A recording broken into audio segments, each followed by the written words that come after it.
Fact-check time. The Prime Minister yesterday announced the date for the vote for the Voice, November 14, and today took his Yes campaign to must-win Tasmania and started pumping out the half-truths. This is something that has come from Aboriginal and Torres Strait Islander people themselves. No, the idea for the Voice came from a self-selected group of Aboriginal activists. Many Aborigines are against. Next. What it does do is ensure that advice can be given.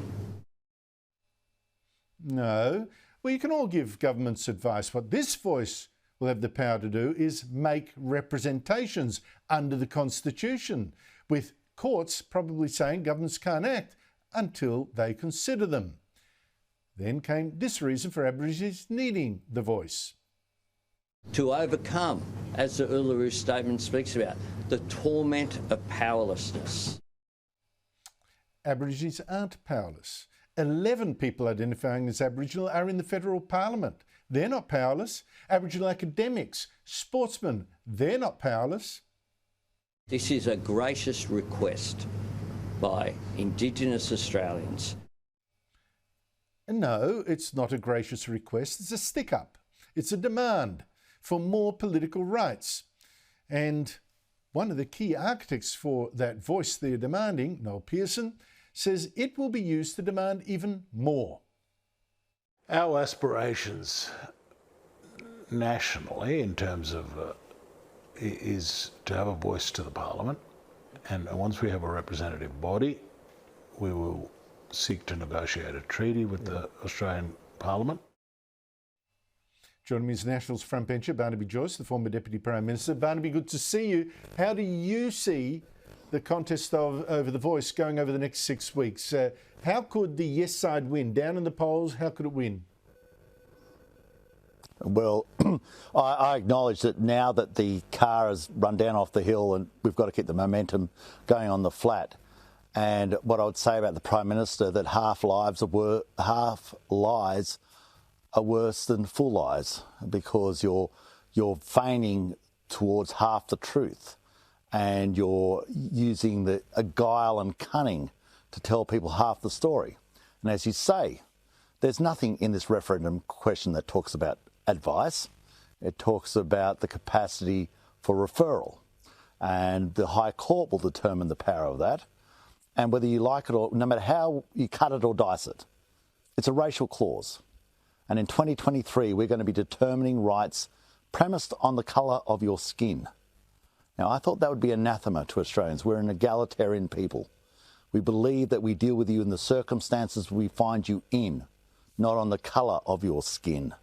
But that's exactly what this will determine. It will determine that certain people, by reason of the colour of their skin and certain DNA, have rights that another person does not have. I cannot work out how Australia could vote for that. Well, it's not on the colour of your skin, because if not, everyone would see the truth that Bruce Pascoe is not Aboriginal. So I think there's a little confusion about what is Aboriginal in most people's minds. Qantas, Barnaby Joyce, is going from bad to worse. The Albanese government helped it out by banning Qatar Airways from offering more flights here. That would have lowered international prices. And the chair of the ACCC competition watchdog today criticised that decision, said that it supported expanding capacities. It said there are benefits from greater choice and lower price. Now, the ACCC is also taking Qantas to court for selling seats on flights it already cancelled.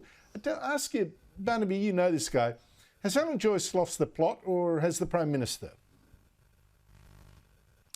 Well, I think that Alan Joyce is an incredibly lubricious character, as they say, oozing oil from every pore. He greases his way across the floor. You know, he's good. This guy is good. He's good. Got $2.7 billion in your taxpayers' money, your money, paid out to Qantas. Boom, boom, boom, boom. And then he got, I think it's a golden handshake of excess of $15 billion. He's been paid $125 million in 15 years. Good wicket if he can get on it. And, I have to give it to Alan Joyce. Man, you are good. You are red hot. And but for the rest of us, suckers. Mind you, he did put Yes 23 on the side of his planes. Maybe that fixes it up. Oh, I think that has ticked or across the box, whichever way the Electoral Commission will accept it. Just quickly, Barnaby, I'm out of time, but Andrew Forrest, we just had a piece on Andrew Forrest. Do you know this guy? It seems he's gone with the fairies on global warming. You know, I can't remember my classics, Demented Prius. But basically, those whom the gods wish to destroy, they first make mad. But what that also before that is they're generally a good person. I know Andrew, right? I know Andrew, and I think that he's a decent human being. And, you know, I think he's under a lot of pressures now. He's under a lot of pressures, and I'm not going to run him down.